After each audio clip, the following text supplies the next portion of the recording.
Hello friends, നിശാഗന്ധിയുടെ നല്ലൊരു വീഡിയോയിലേക്ക് ഏവർക്കും സ്വാഗതം. നമ്മുടെ എല്ലാം വീടുകളിൽ ഒരു റോസാച്ചെടി പോലും വളർത്താത്തവരായിട്ട് ആരുണ്ടായിരിക്കും അല്ലേ? വിവിധ തരത്തിലുള്ള റോസാച്ചെടി വളർത്തുന്നവരായിരിക്കും നമ്മൾ പലരും.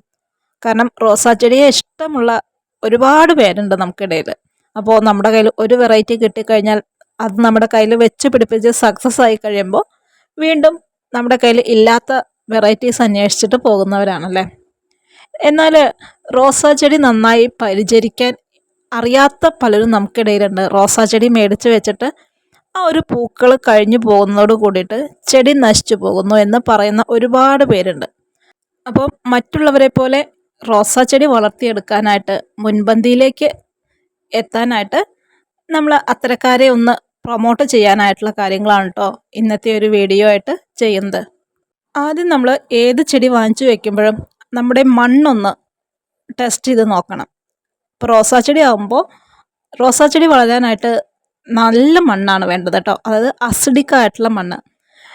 ഈ മണ്ണ് നമുക്ക് അസിഡിക് അല്ല എന്നുണ്ടെങ്കിൽ അതായത് നമ്മൾ വെച്ച് പിടിപ്പിച്ചിട്ട് ചെടി പരാജയമാണെന്ന് തോന്നുമ്പോൾ അത് അസിഡിക് ആക്കാനായിട്ട് നമ്മൾ നമ്മുടെ കയ്യിലുള്ള മുട്ടത്തൊണ്ട് പൊടിച്ചത് ചേർക്കുക. അതല്ലെങ്കിൽ ചായയുടെ ചണ്ടിയൊക്കെ നമ്മൾ റോസാച്ചെടി വളരുന്നിടത്ത് ഒഴിച്ചു കൊടുക്കുക.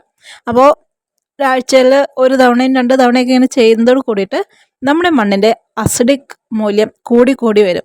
അപ്പോൾ പിന്നെ നമ്മുടെ കയ്യിലെ ചെടികളെല്ലാം ഏറെക്കുറെ പ്രശ്നങ്ങളിൽ നിന്നും പിൻവാങ്ങിയിട്ട് ചെറിയ രീതിയിൽ ഇങ്ങനെ വിജയിച്ച് വരും കേട്ടോ. അപ്പോൾ നമ്മളൊരു കാര്യം ചെയ്യുമ്പോൾ അതിനകത്തൊരു വിജയം കിട്ടിയാൽ മാത്രമാണ് കൂടുതൽ മുന്നോട്ട് പോകാനായിട്ട് കഴിയുള്ളൂ അല്ലേ. അപ്പോൾ നമ്മൾ ഒന്നാമത്തെ ഘട്ടം വിജയിച്ച് കഴിഞ്ഞാൽ പിന്നെ രണ്ടാമതായിട്ട് നോക്കേണ്ടത് നമ്മുടെ ചെടിയിൽ ഒരുപാട് വെള്ളം തങ്ങി നിൽക്കുന്നത് നല്ലതല്ല കേട്ടോ. അപ്പോൾ ആവശ്യത്തിന് ഈർപ്പവും നനവും ഒക്കെ നമുക്ക് വേണം. എന്നിരുന്നാലും ഒരുപാട് വെള്ളമാകാതെ ഒന്ന് നോക്കണം. അപ്പോൾ അത്തരം കാര്യങ്ങൾക്കെല്ലാം വേണ്ടിയിട്ട് നന്നായിട്ട് വെള്ളം വാർന്നു പോകുന്ന മണ്ണ് നമ്മൾ ഉപയോഗിക്കുന്നത് വളരെ നല്ലതാണ്. അപ്പോൾ ഇതിനായിട്ട് നമ്മൾ അല്പം മണൽ, നമ്മുടെ സാധാ മണ്ണിനകത്ത് കുറച്ച് മണൽ ചേർക്കുക. ഒപ്പം കുറച്ച് കമ്പോസ്റ്റ് കൂടി ചേർക്കുന്നത് വളരെ നന്നായിരിക്കും. കൂടാതെ നമ്മുടെ റോസാ ചെടിയുടെ വളർച്ചയ്ക്ക് കാൽസ്യം നന്നായിട്ട് ഗുണം ചെയ്യുന്നൊരു ഘടകമാണ്. അപ്പോൾ അതിനായിട്ട് നമ്മൾ കുറച്ച് മുട്ടത്തോടൊക്കെ പൊടിച്ചിട്ട് മണ്ണിനകത്ത് ഇട്ട് കൊടുത്താൽ മതി കേട്ടോ.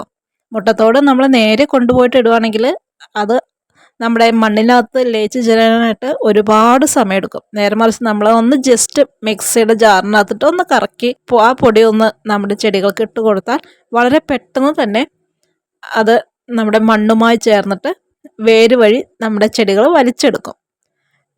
അപ്പോൾ കാൽസ്യത്തിൻ്റെ ആ ഒരു പ്രശ്നവും അതോടുകൂടി തീരും കേട്ടോ. കൂടാതെ ഇറച്ചി കഴുകിയ വെള്ളവും മീൻ കഴുകിയ വെള്ളമൊക്കെ തമ്മിൽ എന്തെങ്കിലും ബന്ധമുണ്ടോ എന്ന് ചോദിക്കുന്നവരുണ്ട് അല്ലേ.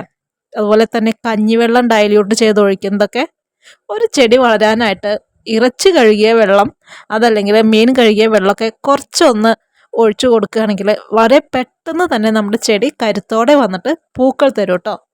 അതുപോലെ തന്നെയാണ് നമ്മുടെ കഞ്ഞിവെള്ളം ഡൈല്യൂട്ട് ചെയ്ത് ഒഴിക്കുന്നതും നിറയെ പൂക്കളുണ്ടാവാനും പൂക്കളുടെ വലുപ്പം കൂടി വരാനൊക്കെ ആയിട്ട് നന്നായിട്ട് സഹായിക്കും.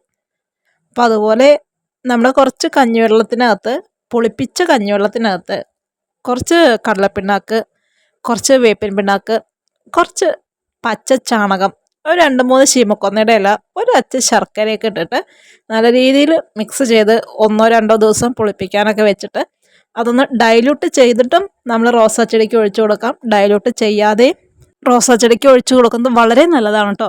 പിന്നെ നമ്മൾ ഡൈല്യൂട്ട് ചെയ്യാതെ എന്ന് പറഞ്ഞത് നമ്മുടെ ചെടികൾ അത്യാവശ്യം വലിയ ചെടികളായതുകൊണ്ടാണ് കേട്ടോ അങ്ങനെ പറയുന്നത്. ഇനിയിപ്പോൾ അതിനകത്ത് ഡൈല്യൂട്ട് ചെയ്യാതെ ഒഴിച്ചു കൊടുക്കാൻ പേടിയുള്ളവർ ചെറിയ രീതിയിൽ ഒന്ന് ഡൈല്യൂട്ട് ചെയ്ത് ഒഴിച്ചു കൊടുക്കുന്നത് വളരെ നല്ലതാണ്. കൂടാതെ മണ്ണ് ഇളക്കുന്നത് നമ്മുടെ ചെടിയുടെ വളർച്ചയ്ക്ക് നല്ല രീതിയിൽ ഗുണം ചെയ്യും കേട്ടോ. ഉറച്ച മണ്ണാണെങ്കിൽ നമ്മൾ ഇടയ്ക്കിടയ്ക്ക് ഈ മണ്ണൊന്ന് നല്ല രീതിയിൽ ഇളക്കി കൊടുക്കണം. എന്നാലാണ് നമ്മുടെ ചെടികളുടെ വേരുകൾക്ക് ഓക്സിജൻ കിട്ടുകയും ആ ചെടി നല്ല രീതിയിൽ വളർന്നു വരാനൊക്കെ ആയിട്ട് സഹായിക്കുന്നത്. കൂടാതെ നമ്മുടെ റോസാ ചെടി നന്നായിട്ട് വളരാനായിട്ട് മണ്ണിലെ പൊട്ടാസ്യത്തിൻ്റെ അളവും വളരെ പ്രധാനമാണ്. അത് നമ്മൾ അത്തരം പൊട്ടാസ്യമൊക്കെ നമ്മുടെ ചെടികൾക്ക് കിട്ടുന്നത് നമ്മൾ വെറുതെ കളയുന്ന പഴത്തൊലിയൊക്കെ നമ്മുടെ റോസാ ചെടിയുടെ ചുവട്ടിൽ നിങ്ങൾക്ക് ഇട്ട് കൊടുക്കാം. അതല്ലെങ്കിൽ ആ പഴത്തൊലി നേരെ ഡസ്റ്റ്ബിന്നിൽ കളയാതെ 2-3 ദിവസം കുറച്ച് പച്ചവെള്ളത്തിലിട്ട് വെച്ച് നല്ലൊരു ലായനിയാക്കി എടുത്തിട്ട് അത് കുറച്ച് വെള്ളത്തിനകത്ത് ഡൈല്യൂട്ട് ചെയ്തിട്ട് നമ്മുടെ ചെടികൾക്ക് ഒഴിച്ചു കൊടുക്കുന്നത് വളരെ നല്ലതാണ് കേട്ടോ. പിന്നെ ഇതൊന്നും കൂടാതെ നമുക്ക് NPKയുടെ റേഷ്യോസ് വരുന്ന വളങ്ങളെല്ലാം നമ്മുടെ ചെടികൾക്ക് ഇട്ട് കൊടുക്കുന്നതും വളരെ നല്ലതാണ് കേട്ടോ. കൂടാതെ നമ്മുടെ ചെടി നമ്മുടെ മണ്ണുമായിട്ട് പിടിച്ചു വന്ന ആ ഒരാഴ്ച 2 ആഴ്ചയ്ക്ക് ശേഷം ഒരു നുള്ള് എപ്സം സാൾട്ട് ഇട്ട് കൊടുക്കുന്നത് നമ്മുടെ ചെടിയെ വളരെ നല്ല കരുത്തോടു കൂടി വളരാനായിട്ട് സഹായിക്കുന്ന ഒരു കാര്യമാണ്. അത്യാവശ്യമായിട്ട് ഇത്തരം ചെറിയ ചെറിയ കാര്യങ്ങളൊന്ന് ചെയ്തു കൊടുക്കുകയാണെങ്കിൽ റോസാ ചെടിയിൽ പരാജയപ്പെട്ടു എന്ന് ഇനി ആർക്കും പറയേണ്ടി വരില്ല കേട്ടോ. അപ്പോൾ ഇതൊക്കെയാണ് നമ്മുടെ ചെറിയ ചെറിയ വിശേഷങ്ങൾ. മറ്റു നല്ലൊരു വീഡിയോയുമായിട്ട് വീണ്ടും കാണാം.